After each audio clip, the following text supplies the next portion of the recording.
Today we're going to be looking at the level of authenticity that we had to produce for all of the vehicles and weapons that are in the game. Now, I love guns, but how many of you have actually handled a real gun? I can tell you one thing, it's not like an air gun or anything like that.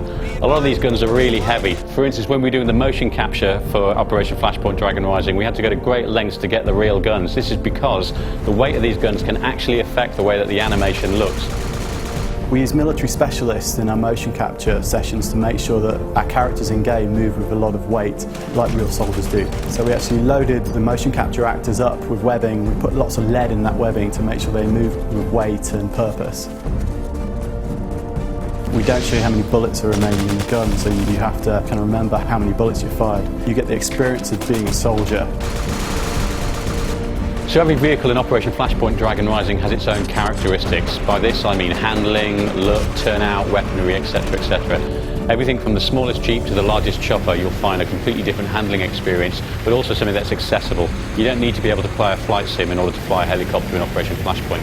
So when you're driving a 55-ton tank, that's going to feel very different to something like a DPV, which is a very light, agile vehicle.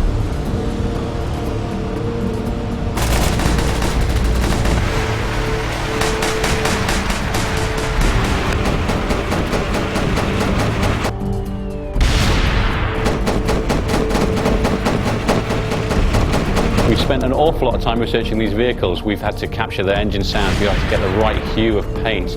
We've also, of course, had to take these brand new vehicles and actually beat up and weather them.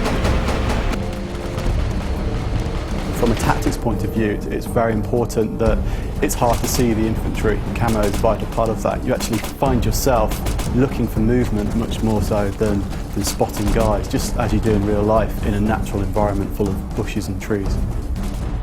We wanted to make the game different than all the other shooters out there. In this game you're not a bullet sponge, so we wanted to make the damage model as realistic as possible. The damage in Operation Flashpoint is pretty gruesome. It's pretty much realistic, so if you get hit by a large round, you're very likely to have serious trauma to your body. The visual point of view represents damage in several different visual stages. You've got blood that seeps through the clothes, then you've got catastrophic damage, which is actually losing of a limb. So you could have your head blown open, your torso opened up, you could lose a leg or an arm. And this is all represented and modelled realistically. For Operation Flashpoint, it's very important to get a really nice gritty style. In order to do that, we coined this phrase, war is seen through the lens. We use that to inform the visual language we use pretty much in all aspects of art for the game. We use reportage photography, very striking black and white war photography that you've seen for all conflicts from World War II, Vietnam to modern day conflicts. That's typically very high contrast, black and white imagery, very striking. We use that to directly inform the look of the front end.